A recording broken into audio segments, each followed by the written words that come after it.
budget দাখিল কৰিব নতুন চৰকাৰৰ প্ৰথমখন বাজেট কি আশা নিশ্চিতভাৱে ভাল বাজেট হ'ব বুলি আশা কৰিছোঁ আৰু সেইকাৰণে আজি এই বিশেষ দিনটোত আহিছোঁ এখন জনমুখী বাজেট হ'ব বুলি নিশ্চিত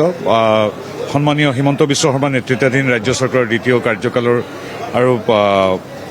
সন্মানীয় জয়ন্ত মল্ল বৰুৱাৰ বিত্তমন্ত্ৰী হিচাপে প্ৰথম কাৰ্যকালৰ প্ৰথমখন বাজেট দাখিল হ'ব আমি জনমুখী জনহিতাৰ্থে জনসেৱাৰ্থে হ'ব বুলি নিশ্চিত আজি এই গুৰুত্বপূৰ্ণ সময়ত উপস্থিত থাকিব লাগিছে তাৰ উপৰিও জয়ন্ত মল্ল বৰুৱা মোৰ বন্ধু আজি এই কলেজীয়া দিন পাৰ হোৱাৰ পিছৰ পৰাই গতিকে বন্ধু জয়ন্তৰ আজিৰ এই বিশেষ দিনটোত উপস্থিত থাকিবৰ বাবে মই বিশেষভাৱে আহিছোঁ সেইটো এগৰাকী নাগৰিক হিচাপে এগৰাকী সাংসদ মন্ত্ৰী হিচাপে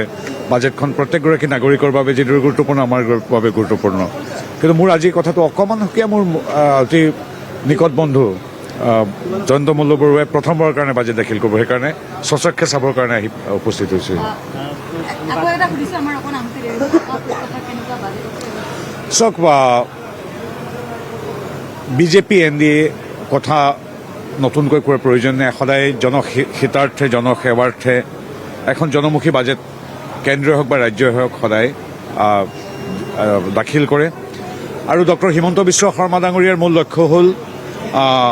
সামাজিক শৈক্ষিক সাংস্কৃতিক বিকাশৰ সমান্তৰালভাৱে আন্তঃগাঁথনিৰ উন্নয়নত আৰু যাতে বিনিয়োগ আৰু আহিব পাৰে তেনে এক পৰিৱেশৰ সৃষ্টি কৰিবৰ বাবে আন্তঃগাঁথনি উন্নয়ন শিক্ষা যোগাযোগ পথ দলং সকলোবিলাক সামৰি যি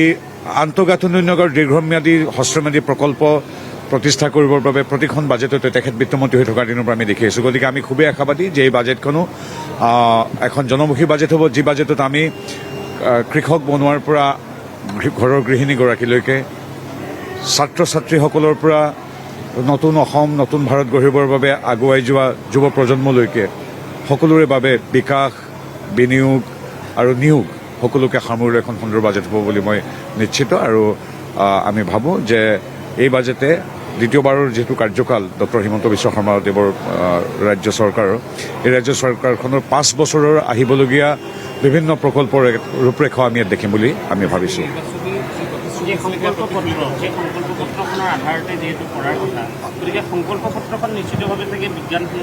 আচ্ছা সংকল্প পত্ৰখনত আমাৰ দল আমাৰ চৰকাৰ আমাৰ শীৰ্ষ নেতৃত্ব মাননীয় মুখ্যমন্ত্ৰী মহোদয়ৰ পৰা জয়ন্ত মল্ল বৰুৱাৰ পৰা আমাৰ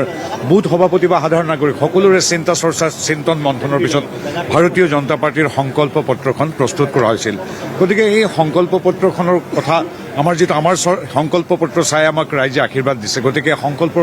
পত্ৰৰ বেছিভাগ দিশে ইয়াত প্ৰতিফলিত হ'ব অৱধাৰিতভাৱে ধন্যবাদ জ্ঞাপন কৰিছোঁ এয়া কেন্দ্ৰীয় ৰাজ্যিক মন্ত্ৰী পবিত্ৰ মাৰ্ঘেৰিটাক শুনিবলৈ পালে আৰু পবিত্ৰ মাৰ্ঘেৰিটাই উল্লেখ কৰিছে যে জয়ন্ত মল্ল বৰুৱা তেখেতৰ এগৰাকী খুব আচলতে খুব ঘনিষ্ঠ এগৰাকী বন্ধু তেনেস্থলত বন্ধুৱে প্ৰথমবাৰলৈ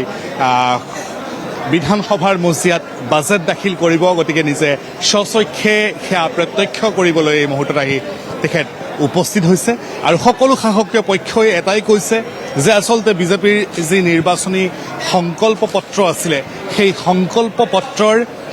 সেই প্ৰতিশ্ৰুতিৰ বাস্তৱ প্ৰতিফলন আচলতে আজিৰ বাজেটত সকলোৱে দেখিবলৈ পাব বুলি আশা প্ৰকাশ কৰিছে আমি ইতিপূৰ্বে উল্লেখ কৰিছোঁ 11:10 যিহেতু এই বাজেট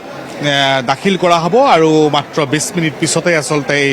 বাজেট দাখিল কৰা হ'ব গতিকে